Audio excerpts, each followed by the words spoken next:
Cuando hablamos de atención del recién nacido, ¿qué es lo que dijimos? Dijimos que primero tenía que hacerse una valoración de factores de riesgo, ¿no es cierto? Y al mismo tiempo que determinamos de que es importante realizar una pelvimetría. ¿Por qué? Para definir si ese niño podría nacer por vía vaginal o por vía cesárea, ¿no es cierto? ¿Por qué? Porque si estamos hablando de un canal del parto, tenemos que antes de hacer la atención al recién nacido, tenemos que ver si ese niño va a nacer por vía vaginal o no.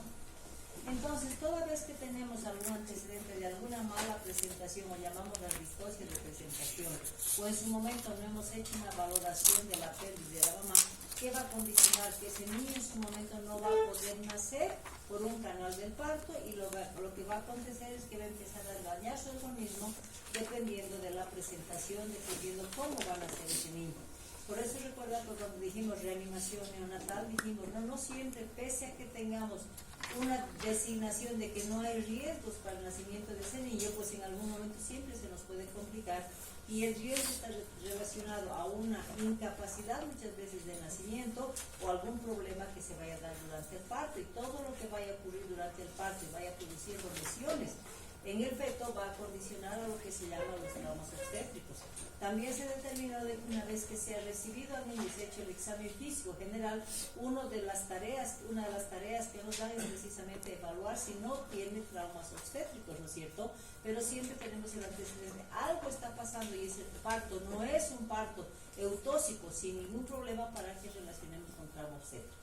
Y se dice que la mayoría de los niños van a tener una presentación muy común, que es la presentación cefálica.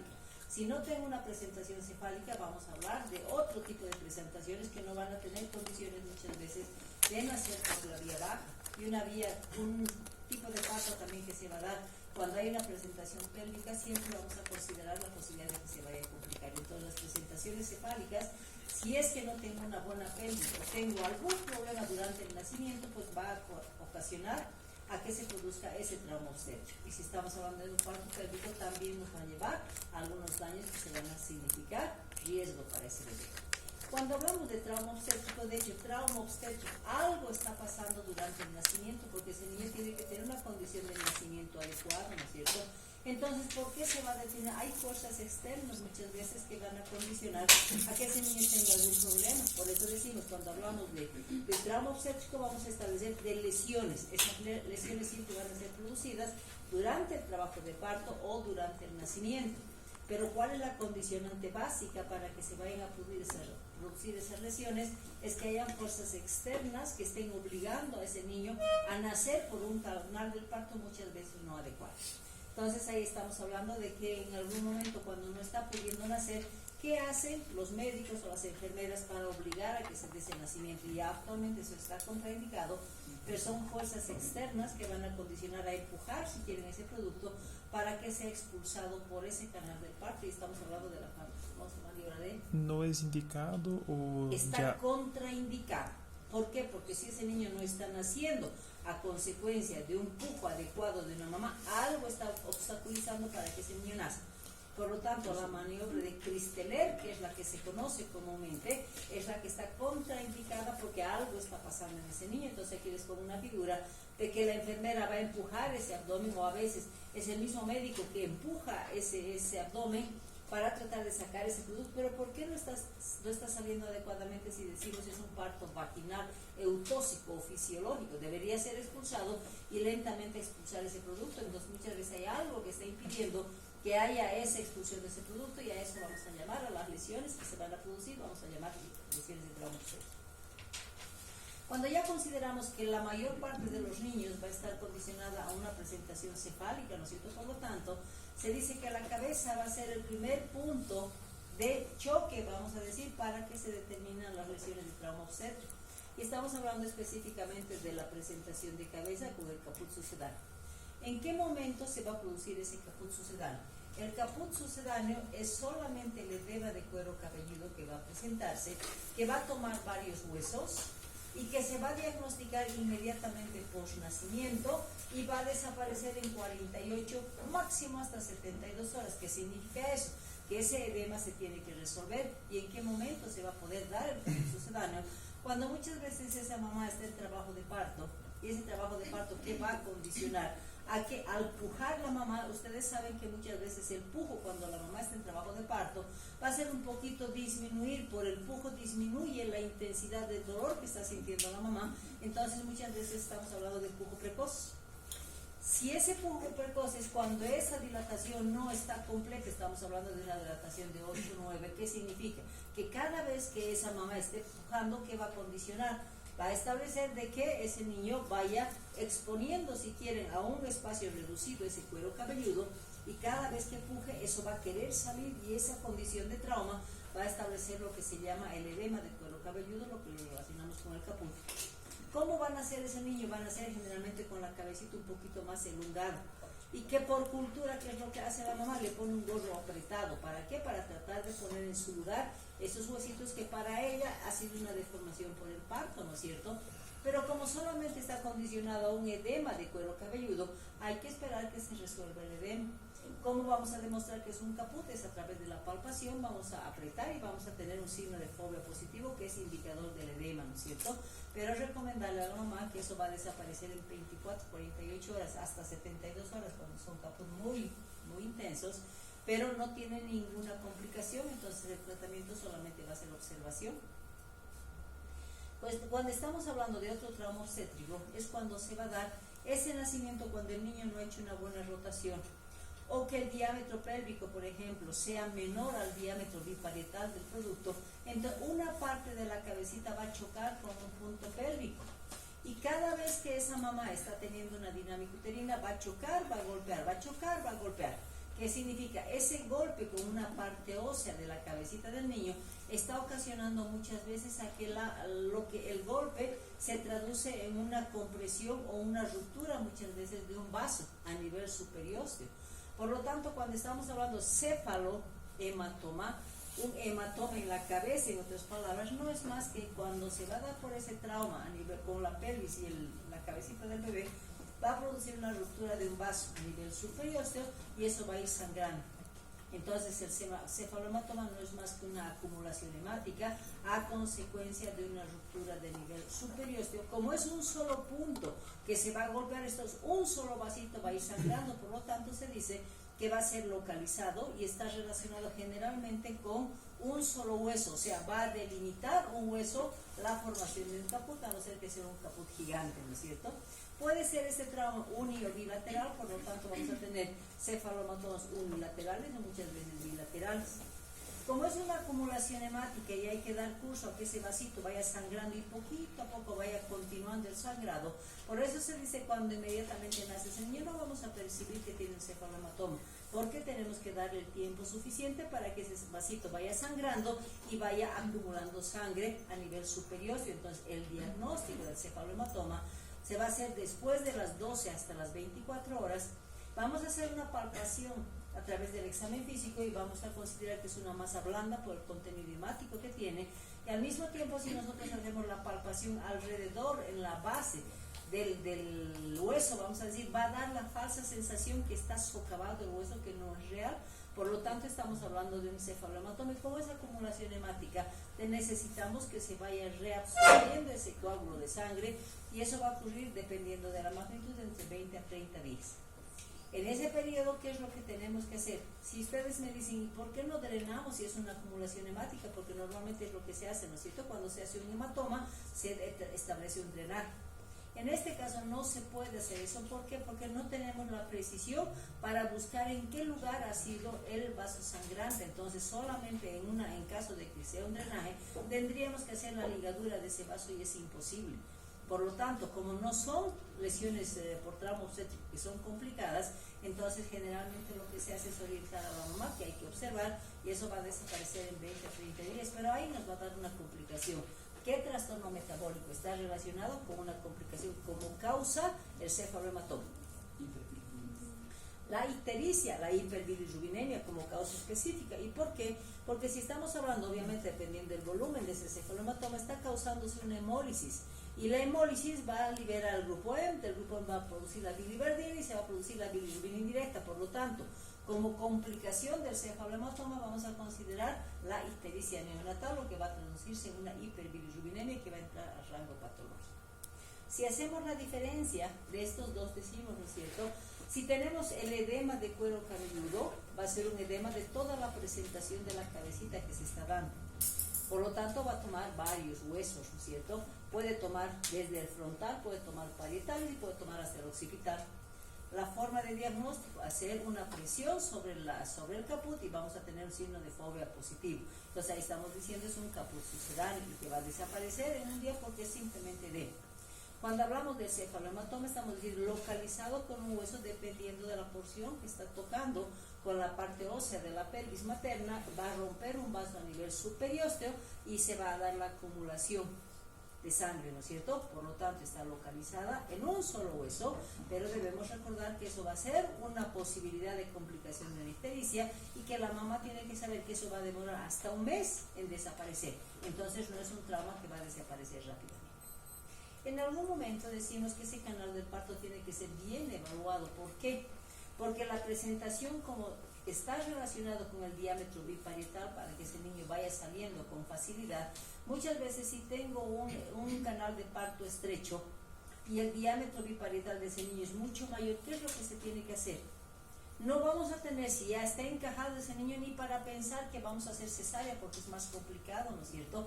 Entonces, ¿qué es lo que tiene que hacerse? Como los huesos del cráneo de los niños no está fusionado todavía, son huesos que pueden sufrir un amoldeamiento, lo que se llama el amoldeamiento o la superposición de huesos. ¿Qué significa eso? Que esos huesos tienen que tomar una posición para reducir el diámetro biparietal. ¿Qué hacemos? Depende obviamente de la presentación. Entonces, si estamos hablando de que los parietales van a ser un punto de referencia, estos parietales tienen que disminuir su diámetro. ¿Cómo lo van a hacer? Superponiéndose entre los dos parietales. Si en algún momento esa presentación está complicada, también implica mayor diámetro el frontal se va a meter debajo de los parietales, entonces hablamos de un acabalgamiento frontoparietal. Y si está participando el occipital también, pues vamos a tener acabalgamiento del occipital, se va a meter debajo de los parietales. Estamos hablando de las tres presentaciones de moldeamiento de la cabeza o acabalgamiento, si es que quieren. Hablamos de interparietal, frontoparietal y occipitoparietal, ¿no es cierto? Son las tres formas que se van a presentar el acabalgamiento. ¿Por qué? Porque el diámetro biparietal es mayor que el de la pelvis materna. Entonces, esa desproporción del diámetro biparietal con la pelvis va a condicionar este trauma obstétrico. Se dice que inmediatamente después del nacimiento vamos a hacer la palpación y efectivamente vamos a ver ese acabalgamiento con un solo levantamiento relacionado específicamente con las suturas, que si bien se considera una lesión benigna que va a diagnosticarse inmediatamente post nacimiento y también se va a resolver a las 48 horas, ¿por qué? Porque si la masa encefálica ha sido comprimida por ese trastorno que se está dando, una vez que se lo ha liberado de ese canal del parto que era el causante de la compresión, la misma masa encefálica va a hacer que se vuelva a su lugar. Por lo tanto, se dice que el acabalgamiento de huesos va a resolverse también hasta las 48 horas. En algún momento decimos que es una lesión benigna y que no tenemos que hacer absolutamente nada. Pero ¿qué es lo que puede complicarnos como consecuencia de un acabalgamiento marcado? O sea, si estamos hablando de los parietales, el acabalgamiento normalmente va a ser 1, máximo 2 centímetros. Pero si ese acabalgamiento va para 3, 4, 5 centímetros, ¿qué va a condicionar? Que hay debajo de los huesitos a nivel intracraneal. Hay vasos, ¿no es cierto? Entonces, ¿qué es lo que se va a dar? Si hay un acabalgamiento muy importante, entonces ese acabalgamiento va a condicionar a la separación de vasos y a la ruptura de vasos. Entonces, un acabalgamiento, si es que es muy marcado, va a condicionarnos a una complicación que es la ruptura de vasos intracraneales, dependiendo de la localización, nos van a dar las famosas hemorragias del sistema nervioso central. Entonces, en esto que si bien se considera que es una lesión benigna, pero si tenemos un acabalgamiento muy marcado, se nos va a complicar con hemorragias intracraneales, ¿sí? Continuando con nuestra cabecita, ¿qué es lo que puede pasar en un niño? Cuando estamos haciendo la ruptura artificial de membranas, sabemos que tiene que presentarse las membranas, ¿no es cierto? Tiene que hacer el globito que se llama para hacer la ruptura, ¿sí? ¿Qué dijimos? Que cuando no tenemos la condición de una buena evaluación, se supone que estamos hablando de una presentación cefálica. Y cuando hablamos de recepción del recién nacido, dijimos, antes de hacer la ruptura artificial de membranas, tengo que controlar dos cosas. Que la cabeza no está muy próxima para que me permita delimitar de la ruptura al cuero cabelludo, o de lo contrario vaya a verificar si hay pulsaciones, ¿no es cierto? ¿Por qué? ¿Por qué me sirven las pulsaciones si voy a tener en el canal del parto que está hasta el cordón pulsando? ¿Qué decimos? ¿Qué se nos va a complicar si nosotros no sabemos eso? El prolapso de cordón. Entonces, cuando estamos hablando de laceraciones, puede ocurrir el mismo hecho que cuando estamos haciendo la ruptura artificial de membranas, entonces nos podemos llevar muchas veces el cuero cabelludo. Seguramente van a ser lesiones pequeñas. Pero ¿qué otra complicación se puede dar? Que cuando están haciendo una cesárea, cuando van a hacer sección, porque el segmento se corta con bisturí, ¿no es cierto? Y el bisturí y la cabecita está pegada y el segmento, entonces se van a llevar además cuero cabelludo, entonces en una insuficiencia de segmento en la cesárea. Entonces, las laceraciones de cuero cabelludo se consideran iatrogenias o negligencia médica, si es que quieren. Y cuando nace ese niño, la única forma de resolver esto es con los puntos dependiendo de la magnitud. Entonces vamos a hacer sutura, pero puede ser complicación de un parto, de una cesárea, o de un parto cuando estamos haciendo las rupturas artificiales de membrana. Si estamos hablando de complicación del sistema nervioso central, hasta el momento hemos visto solamente el componente externo, ¿no es cierto? Pero cuando estamos condicionando ciertos accidentes, así como decimos que las laceraciones se consideran iatrogenias o negligencia muchas veces porque no hemos podido medir y se ha causado a consecuencia de ese hecho quirúrgico, por ejemplo las laceraciones, ¿qué pasa con las hemorragias intracraneales? ¿Cuál va a ser el tramo obstétrico que me puede complicar con estas hemorragias? El acabalgamiento marcado, hemos dicho, ¿no? Si hay un acabalgamiento muy marcado, va a condicionar que se van a dar la ruptura de vasos intracraneales y dependiendo de la localización, pues pueden dar hemorragias epidurales, subdurales, aracnoideas o intraparenquimatosas, ¿no es cierto? Al mismo tiempo que debemos recordar aquí que en casos de partos se pueden también dar ciertos accidentes. ¿Qué tipo de accidentes pueden darse cuando estoy hablando de un nacimiento de parto vaginal? Hablaremos primero de las grandes multípares. ¿Qué es lo que puede pasar? Que se me vaya a complicar con esto. Una caída. Entonces, ¿qué es lo que pasa cuando una mamá gestante está ya en una dilatación de 8, 9, a veces 10, no hemos encontrado bien la dilatación? ¿Qué es lo que pide generalmente la mamá por necesidad fisiológica? Pide ir a miccionar o a defecar por esa sensación de compresión que se está haciendo en el recto. Entonces, la mamá de la sala de dilatantes, que normalmente hay baño, va a decir, quiere ir un ratito al baño, entonces va a ir. ¿Y qué va a pasar cuando estamos hablando de las grandes multíparas principalmente? El niño sale y ¿dónde se choca? Puede ser en el inodoro, en la taza del baño, que es un lugar duro, donde directamente la cabecita va a chocar con eso, ¿no es cierto? O las famosas boleadas, cuando están todavía en las camillas, ese niño ya está naciendo y se resbala y se cae al piso, ¿no es cierto? Entonces, ¿qué va a condicionar? Se van a producir daño a nivel del hueso perenne y generalmente este tipo de accidentes está relacionada con fracturas lineales. Y cuando hablamos de fractura lineal, también esta fractura puede estar condicionada a que se dé acompañado a este hecho la ruptura de un vaso intracraneal, entonces complicación, hemorragia del sistema nervioso central. Y si estamos estableciendo, por ejemplo, si es que estamos en la atención de parto internos nuditos, ¿no es cierto? Ustedes saben que el recién nacido viene rodeado de una capa grasa, se llama el vernix, el untus sebáceo, ¿no es cierto? Y al mismo tiempo, ¿qué es lo que consideramos? Que ese niño está rodeado de un líquido. Entonces, y los guantes muchas veces son resbalosos por esa condición de tejido resbaloso, graso, si es que quieren. Entonces cuando lo están recibiendo y les está goleando la mamá, por eso cuando se está haciendo el proceso expulsivo se frena, ¿no es cierto? Se protege el perine y se hace que esa cabecita tenga un desprendimiento lento. Pero a veces las grandes multípares estamos esperando y sale, ¿no es cierto? Y ni siquiera nos permite agarrar a ese niño por la piel resbalosa que tiene. ¿Y dónde va a llegar? Al tacho y al recipiente que está para la atención de parto. Nuevamente trauma de la cabecita. Entonces, en todo niño que tengamos el antecedente de algún trauma externo con trauma, específicamente de la cabeza, tenemos obligación de sacarle una radiografía para ver si no tiene fracturas lineales, porque la fractura lineal está condicionado a posibilidad de hemorragias intracraneales.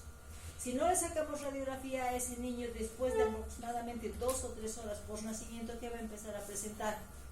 Vómitos, va a empezar a presentar compromiso del estado de conciencia. Con ese antecedente, ¿qué tenemos que hacer? Ir inmediatamente y hacer una palpación de la fontanela, porque se va a dar un problema de hipertensión endocraneal por ese sangrado que se está dando. Y finalmente, si yo no tengo esa fontanela bombada y estoy sospechando que tengo un trauma, ¿qué le debo pedir a ese recién nacido? ¿Una ecografía de dónde? Por fontanela. Voy a pedir una ecografía transfontanelar y eso me va a determinar si tengo o no la posibilidad de que tenga trauma del sistema nervioso central o directamente relacionado con hemorragia, ¿no es cierto? ¿Y qué hacemos? No lo vamos a atender a un niño con hemorragias del sistema nervioso central en un hospital general, sino directamente tiene que ir a neurocirugía, porque se tiene que hacer generalmente el drenaje, ¿no? Porque si no, eso va a seguir sangrando. Si el sistema nervioso central se pone en riesgo ante esos hechos, hablamos luego del sistema nervioso periférico. Y nuevamente está condicionado, ¿no es cierto? Si el parto se está dando fisiológicamente, pero ese canal del parto en algún momento, cuando está en el proceso de expulsión de hombro principalmente, se va a dar un trauma, ¿no es cierto? Aquí vemos esa pelvis que está golpeándose con el plexo braquial, con el hombro, en otras palabras, ¿no es cierto? Entonces, ¿qué va a condicionar a que haya ese trauma del plexo braquial?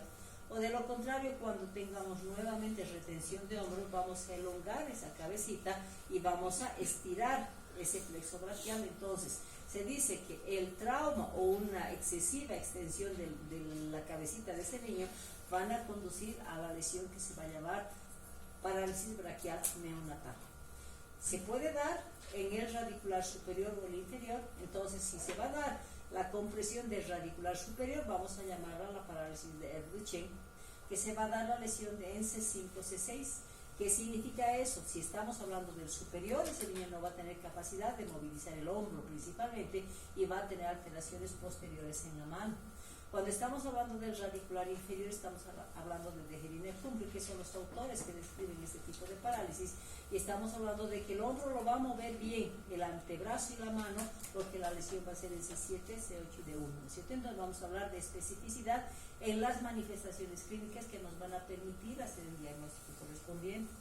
Cuando hablamos de la parálisis del braquial superior, decimos, ¿no es cierto? Causa trauma, ¿no es cierto? Por lo tanto, ¿qué es lo que va a condicionar?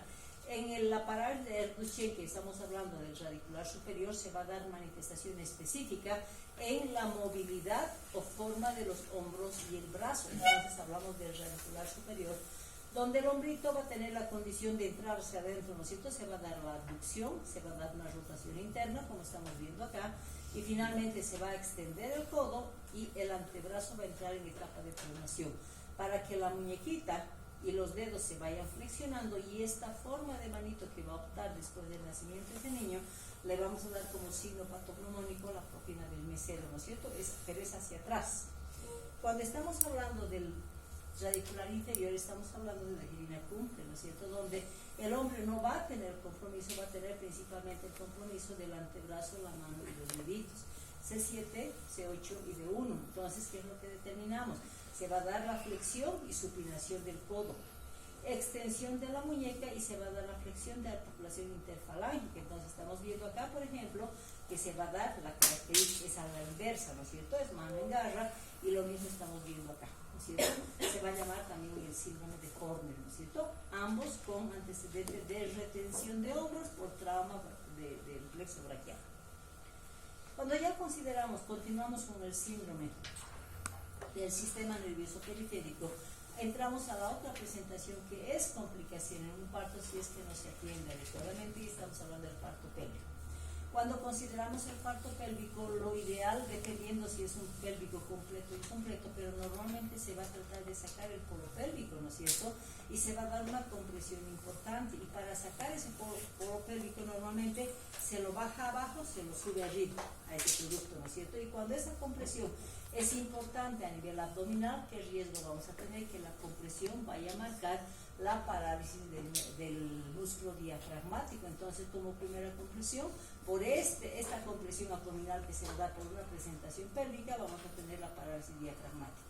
¿Cómo vamos a saber que ese niño ha condicionado primero el antecedente del parto pélvico, ese trauma que se ha dado a nivel abdominal y finalmente una vez que el niño nace, que va a presentar, para decir cuidado, podemos tener una parálisis diafragmática?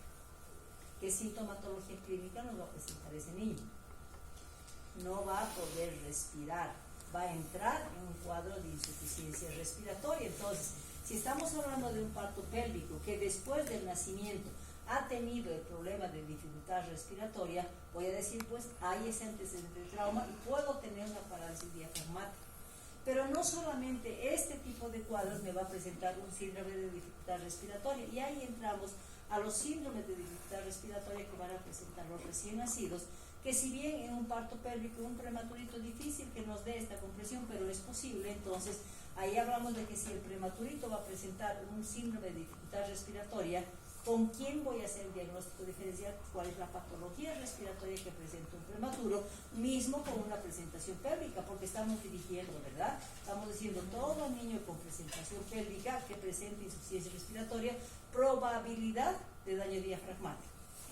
Diagnóstico diferencial obligado, y depende de la edad gestacional. Si estamos hablando de un prematurito, ¿cuál es el cuadro respiratorio que va a presentar un prematuro como cuadro de insuficiencia respiratoria y cuál sería la causa en un prematuro? No específicamente parálisis diafragmática, hay otra patología que condiciona a un síndrome de distrés respiratorio. ¿Cuál sería? ¿Qué patología respiratoria presenta? Pues un prematurito que se manifiesta por cuadros de insuficiencia respiratoria. El distrés respiratorio lo llamamos también el síndrome de distrés respiratorio prematuro, membrana hialina, ¿no es cierto? Una posibilidad. Vamos a poner un escenario en que este niño sea maduro, que esté con presentación pélvica y que después del nacimiento presente ese cuadro de insuficiencia respiratoria. Entonces, ¿con qué patología voy a hacer? Como un síndrome de dificultad respiratoria, pero un niño maduro, que se puede dar. ¿Cuál es la patología del niño maduro que va condicionado a presentar signo de insuficiencia respiratoria? ¿Se acuerdan cuando llevamos en la fisiología del recién nacido? Dijimos, ¿no es cierto? Al pasar por el canal del parto, para que ese niño llore y respire espontáneamente, ¿qué tenía que hacer? Tenía que eliminar el líquido pulmonar. Eso generalmente se condicionaba por ese trabajo de parto y la eliminación por la boca del líquido, se decía el 70%, y el otro 30% era el sistema linfático y hemático responsable de terminar de limpiar. ¿Qué pasa con el parto podálico? Estamos comprimiendo para que ese niño pueda eliminar ese líquido, entonces se puede dar la condición de que ese niño no haya terminado de eliminar ese líquido pulmonar. Entonces, esa falta de eliminación del líquido pulmonar, ¿con qué patología respiratoria un niño a término nos va a relacionar? ¿Cuál es la patología de un recién nacido a término que va con un cuadro de insuficiencia respiratoria, donde obligadamente en la parálisis diafragmática hay que entrar con un diagnóstico diferencial? La taquipnea transitoria del recién nacido. Entonces, ahí determinamos que por la edad gestacional, diagnóstico diferencial de una parálisis diafragmática, por ejemplo, vamos a hacer diagnóstico diferencial con una membrana hialina, o voy a hacer un niño tecno con presentación podálica con la taquipnea transitoria del recién nacido. Las tres patologías tienen obligación de ser demostradas, si quieren, para quedarme con el diagnóstico de una parálisis diafragmática o directamente ver si es una membrana hialina o es una taquipnea transitoria. Entonces, radiológicamente voy a poder confirmar si es que quieren que es una parálisis diafragmática, y lo que se va a ver claramente, sabemos que la parálisis puede ser uni o bilateral, lo común es que sea unilateral, y vamos a sacar radiografía. ¿Y qué estamos viendo acá? Que el diafragma está eventrado hacia arriba, ¿no es cierto? Y no hay comunicación con el sistema respiratorio, porque a veces pensamos, no puede ser una hernia diafragmática, por ejemplo, pero es totalmente diferente, porque ahí vamos a ver intestino en el pulmón, ¿no es cierto? Aquí no estamos viendo eventración del diafragma, pero hay respeto por el área pulmonar. Entonces, este es un diagnóstico de una parálisis diafragmática que me va a confirmar que ese niño ha tenido un trauma obstétrico. Y si estamos hablando de la membrana hialina, ¿cuál va a ser la imagen radiológica que me diga que está con una membrana hialina? No va a ser de ninguna manera esto. Como se ve la imagen de un niño con membrana hialina o distrés respiratorio. ¿Qué imagen se ve en la neumonía por COVID? Hemos llevado a la pandemia del COVID y tenemos que saber qué imagen se va a ver en las radiografías de todas las personas que han tenido neumonía por COVID. decían vidrio deslustrado, decía el adulto, ¿no es cierto? En los niños hablamos de imagen en vidrio esmerilado, entonces me está descartando, me está diciendo, es prematurito, ha nacido por parto pélvico, pero su problema de insuficiencia respiratoria es porque ha desarrollado una membrana hialina, por ejemplo, porque estamos con una imagen en vidrio esmerilado. Y cuando estamos hablando de la taquipnea transitoria, que también puede estar relacionada con esta patología, ¿qué vamos a encontrar? La taquipnea transitoria es falta de eliminación de líquido pulmonar nada más. No estamos viendo alteración estructural en la placa, entonces simplemente vamos a tener un aumento de trama y nada más. Entonces la radiografía en este caso me va a confirmar que es una parálisis diafragmática. ¿Qué hacemos? Simplemente fisioterapia, no tenemos nada que hacer para revertir este cuadro. Cuando estamos hablando de la parálisis de pie con compromiso del nervio ciático, nuevamente nos referimos a la presentación podálica, porque el ginecólogo que está haciendo esa atención va a comprimir justo donde está el nacimiento de los nervios ciáticos, y si la compresión es muy marcada, que va a condicionar, así como dijimos que la compresión va a dañar el plexo braquial, de la misma manera puede dañar los nervios ciáticos. A ese niño lo vamos a obtener por parto vaginal, pero ¿qué cuadro vamos a tener esto? Que ese niño no va a tener la capacidad de elongar las extremidades, y el momento que queremos hacer que esas piernitas se vuelvan rectitas, que vamos a producir mucho dolor en el niño, ¿no es cierto? Entonces, la posición y la incapacidad de ese niño de extender esas extremidades inferiores nos va a llevar a la sospecha, con el antecedente obviamente de un parto pélvico, nos va a llevar a la posibilidad de que haya parálisis con compromiso del nervio ciático. Nuevamente estamos hablando de tratamiento de fisioterapia, ¿no es cierto?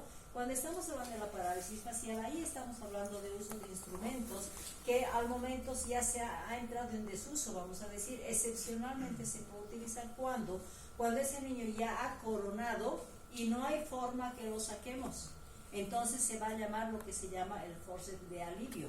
Entonces vamos a poner el forceps cuando ya está coronando y no hay, ya estamos con periodo de exclusión prolongado, por ejemplo, van a colocar forceps y la colocación va a ser aquí con compresión en la región malar y compromiso muchas veces del nervio facial.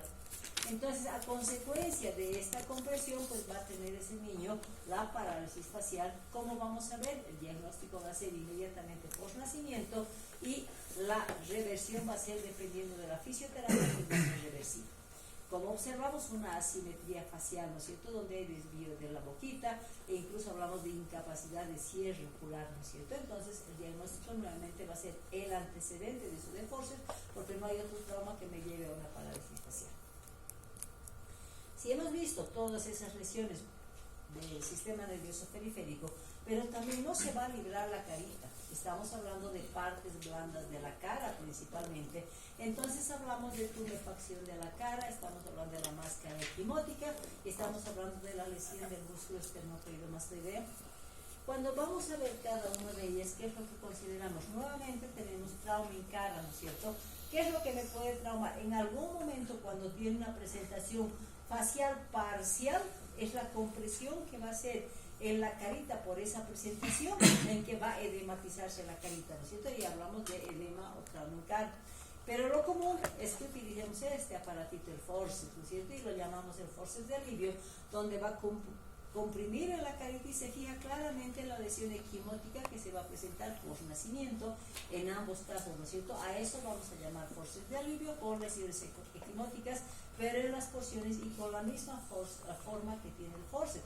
Tratamiento, simplemente observación y explicar a la mamá la condición de utilización de este equipo. Cuando estamos hablando de la máscara equimótica, decimos, ¿no? ¿Por qué le han dado el nombre de máscara equimótica? Cuando un niño nace, tiene la carita totalmente cianótica. Si vemos acá, ambos, ¿no es cierto? ¿En qué pensamos normalmente? Si el niño tiene una máscara totalmente cianótica, lo primero que se nos viene a la cabeza, ¿qué es? Que es el niño primero está hipóxico, ¿no es cierto? ¿Qué hacemos? Metimos saturación, la saturación está normal. Otro momento vamos a aprender como la cianosis está marcada, pensamos, ¿no? Y no será una cardiopatía cianótica porque me puede dar. ¿Qué tengo que hacer para pensar que es una cardiopatía cianótica? ¿Qué vamos a tener? Alteración de la frecuencia cardíaca y presencia de soplos generalmente, ¿no es cierto? Entonces ahí estamos descartando la posibilidad de que sea una cardiopatía. ¿Y cuál es la forma más fácil de determinar que es una máscara equimótica, ¿no? Si nosotros vemos acá, la carita está totalmente cianótica. Y si comparamos con el tórax, está totalmente rosadito de la misma manera. Entonces, la forma más fácil de confirmar esta máscara equimótica va a ser siempre la relación de la cianosis facial que tiene en relación al cuerpito, lo que no se va a dar en una cardiopatía y no se va a dar tampoco en un estado de hipoxia. Pero ¿qué antecedente nos dice? Hay que ver el antecedente de una circular de cordón. Tenemos circulares de cordón a tensión y no tensión. Si no tenemos una circular a tensión, que es lo que normalmente se hace para prevenir esta máscara equimótica, en el momento del nacimiento se va a dar inmediatamente la vuelta a la cabecita y vamos a liberarlo, si quieren, de ese cordón. Pero si hablamos de una circular de cordón a tensión, cuando es muy marcada, muchas veces lo que se hace, como ya está en proceso expulsivo ese niño, entonces muchas veces lo que se hace es cortar el cordón y hacer la sección correspondiente para que ese niño salga inmediatamente. Otra cosa es que estamos con un parto de tiempos prolongados, hablamos de un periodo expulsivo prolongado, porque se va a dar por la circular de cordón que no le está permitiendo descender ese niño. Entonces ahí va a utilizarse el forceps, ahí va a utilizarse muchas veces la maniobra de Cristelet, de manera que se va a obligar a ese niño a nacer, se lo libera inmediatamente, ha nacido, pero el resultado que vamos a tener esta máscara equimótica. ¿Qué vamos a hacer? ¿Será que hay necesidad de hacer algún tratamiento con el oxígeno, por ejemplo? No me sirve de nada, no está en un estado de hipoxia. Entonces, la circular de cordón, ¿qué está haciendo? ¿Qué ha hecho? Que ese niño es como si lo estuviéramos estrangulando, ¿no es cierto? O sea, ha cortado la circulación en la carita y por eso se ha tenido esa máscara equimótica o esa fase cianótica que decimos, ¿no es cierto? Pero es una lesión benigna y eso en 48 horas eso va a desaparecer. Entonces es importante que le expliquemos a la mamá que es un trauma benigno y que no va a tener mayores complicaciones. Cuando hablamos de la tumefacción del músculo esternocleidomastoideo, ¿en qué momento se va a dar? Nuevamente estamos hablando de retención de hombros. La retención de hombros está relacionada con qué tipo de recién nacidos. ¿Quiénes son los que van a determinar eso? Los recién nacidos macrosómicos, porque si bien van a tener la cabecita grande, los hombros van a ser más grandes. Entonces, toda vez que hablemos de traumas obstétricos tipo tumefacción de esternocleidomastoideo, va a ser en el momento en que se está expulsando los hombritos y se va a comprimir, y que es lo que va a condicionar a que el médico se desespere. Entonces va a querer, va a estirar la cabecita, va a hacer que se elongue el músculo esternocleidomastoideo, y cuando nazca ese niño va a tener una característica. ¿Cómo lo vamos a ver ese niño? ¿Cómo creen que lo vamos a ver? Un niño que ha elongado el músculo esternocleidomastoideo va a nacer. Tengo ese antecedente de retención de hombros. Entonces, ¿qué es lo que tengo que observar en ese niño para descartar este tipo de lesión? ¿Cómo lo vemos? ¿Cómo creen que lo vemos? ¿Qué pasa? ¿Alguno de ustedes le ha dado tortícolis o nunca les han dado? ¿Cómo está la cabecita? ¿Cómo está la cabecita? Quieta, ¿no es cierto? ¿Y está lateralizada o no? Sí. Cuanto menos mueve el músculo, mejor, ¿no es cierto? Y ahí se ponen compresas calientes, etcétera, para movilizar. Es lo mismo que pasa aquí, se ha dado elongación del músculo esternocleidomastoideo y el niño nace con la cabecita así.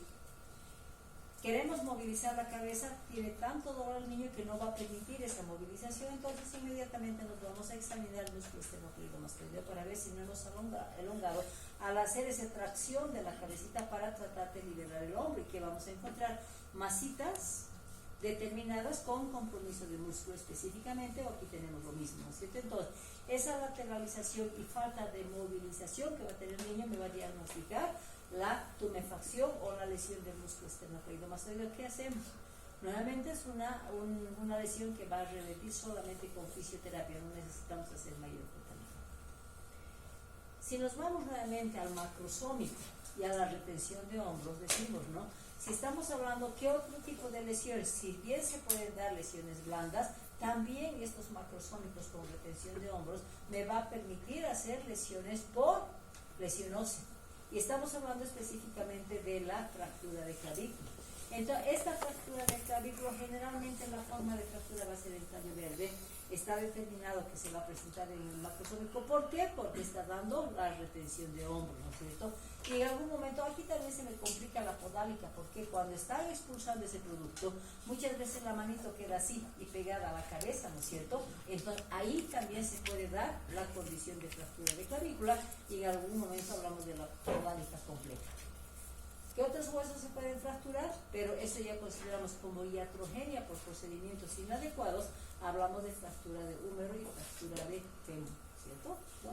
Cuando hablamos de la fractura de clavícula, si está tipificada esa lesión en niños macrosómicos con el antecedente de retención de hombros, entonces, si ese hombre tiene un diámetro sin capacidad de poder salir por ese canal del parto, ¿qué es lo que va a pasar? Va a fracturar al hueso más débil, y el hueso más débil va a ser la clavícula, ¿no es cierto? Entonces, para reducir este diámetro, entonces, ¿qué es lo que tenemos que hacer si tenemos el antecedente de esa retención de hombro? Y es un niño de 4,200 que ha nacido, tenemos obligación de valorar y buscar este tipo de lesión. ¿Qué es lo que se hace normalmente en un recién nacido para valorar si ese niño no tiene ese problema? Hablamos de la valoración del moro. Entonces vamos a estirar los dos bracitos en este niño y lo vamos a soltar, y que va a condicionar que ambos bracitos van a estar. Si estiramos el bracito, ese niño va a tener ese abrazo espontáneo que se llama, ¿no es cierto?, con movilidad de brazos y hombros. Entonces estoy hablando de valoración de un moro simétrico. Pero si estamos hablando de una fractura de clavícula, vamos a tener el moro asimétrico, donde voy a hacer la elongación del bracito y voy a soltar, esto va a caer y esto se va a levantar. Entonces, por eso es que se dice que se va a dar el moro asimétrico. Nuevamente, como es lesión ósea, tenemos que verificar y demostrar que es este tipo de lesión. Le vamos a sacar una fractura. Le vamos a sacar una radiografía donde vamos a mostrar la fractura, ¿no es cierto? Decimos que el tipo de fractura más frecuente en los niños es el tallo verde. ¿Cuál será el tratamiento? Estoy hablando de lesión ósea, de fractura ósea. ¿Cuál será el tratamiento que tenemos que hacer, o si no, simplemente voy a observar? En toda fractura hablamos de inmovilización, ¿no es cierto? ¿Cuál es la inmovilización que comúnmente se va a manejar en las fracturas de clavícula? Hablamos del vendaje 8, ¿no es cierto?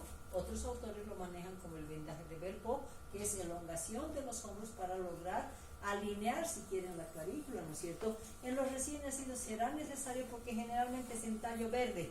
Estamos hablando de que se va a dar así, ¿cierto? Entonces, solamente ubicando la posición del niño y poniendo un bracito y haciendo el vendaje conjunto de tórax y el bracito durante 15 días, se va a resolver ese problema. ¿Por qué? Porque la forma de fractura fue en tallo verde y es de fácil osificación. Entonces no utilizamos ni el vendaje de Belpo ni el 8, simplemente vendaje con fijación de articulación. Obviamente después de esa fijación lo que hay que hacer es una radiografía, que ese huesito esté en buena posición para esperar la osificación correspondiente. Cuando consideramos la fractura del húmero, ¿cuándo vamos a establecer esa posibilidad? Cuando tengamos traumas. Muchas veces cuando ese niño está saliendo nuevamente por retención de hombros, se expulsa el hombro y el mismo cuello de la matriz va a hacer que se apriete en los bracitos, ¿no es cierto? O sea, es compresión uterina que va a ser tan fuerte que va a lograr fracturar los bracitos. Estamos hablando del húmero, ¿no es cierto?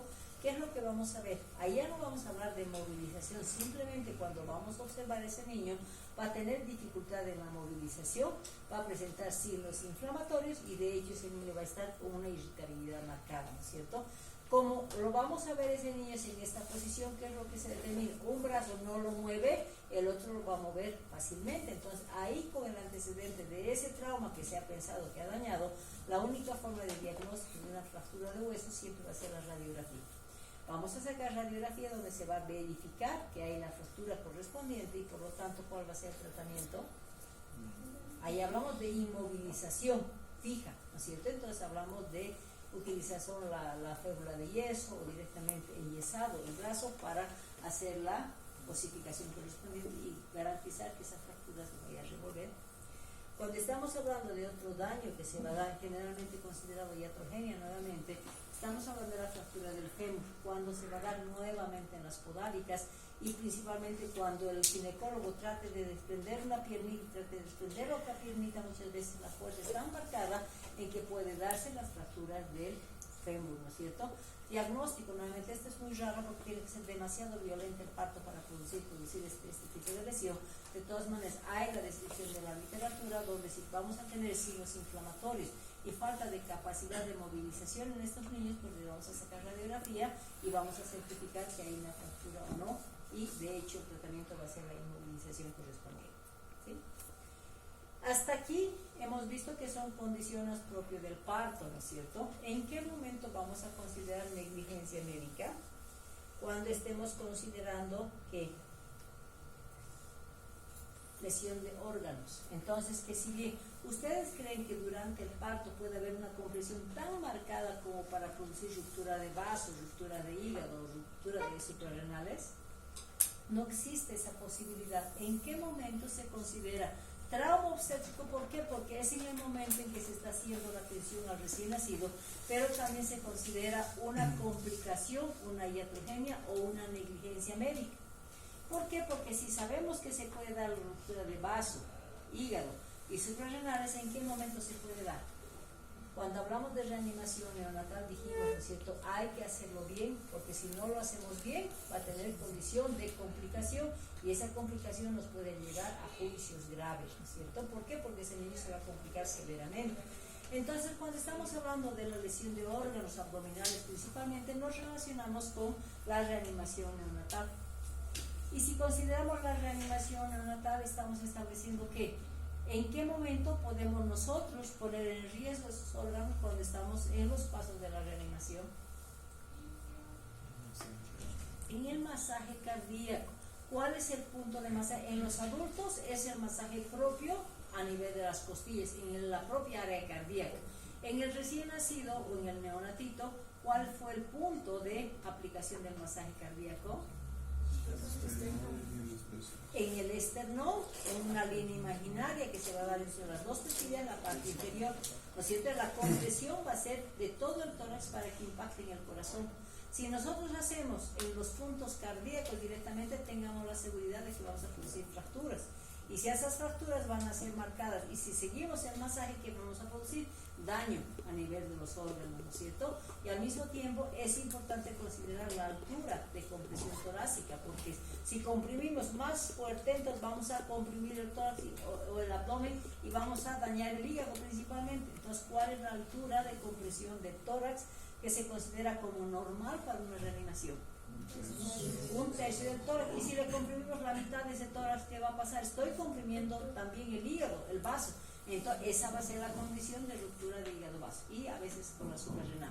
Por lo tanto, la complicación de una mala reanimación está relacionada con ruptura de órganos, lo que va a producir hemorragia abdominal. Si puedo revertir una reanimación, no voy a poder revertir si ese niño se me complica con las hemorragias de los órganos grandes, ¿cierto? Entonces, esto es lo que me dice mucho cuidado con la reanimación neonatal y en algún momento también por esas maniobras bruscas que se va a dar por compresión, así como dijimos que se presentaba, por ejemplo, una complicación de un parto podálico, la parálisis diafragmática. Si en ese momento si las compresiones son tan marcadas, pueden también dañar hígado y también dañar vaso, ¿no es cierto? Entonces, la relación de lesión de órganos está con una reanimación inadecuada y por traumas de parto podálico, que van a ser complicaciones severas. Entonces, ¿qué es lo que decimos? Que para que no se den esos traumas obstétricos, ¿qué tenemos que condicionar? Una buena valoración de esa pelvis. Hay que condicionar que esté en una buena presentación, porque las dos alteraciones nos van a llevar a traumas obstétricos, porque ese organismo va a tener que adaptarse a un canal del parto, y en su momento, si es que hubiéramos predecido, vamos a decir antes, si hubiéramos valorado, ese niño por un parto cesárea hubiera evitado todos estos tipos de traumas obstétricos, ¿sí? Es un tema corto, chicos, el de ahora. ¿Alguna pregunta que tengan? No. ¿No hay preguntas?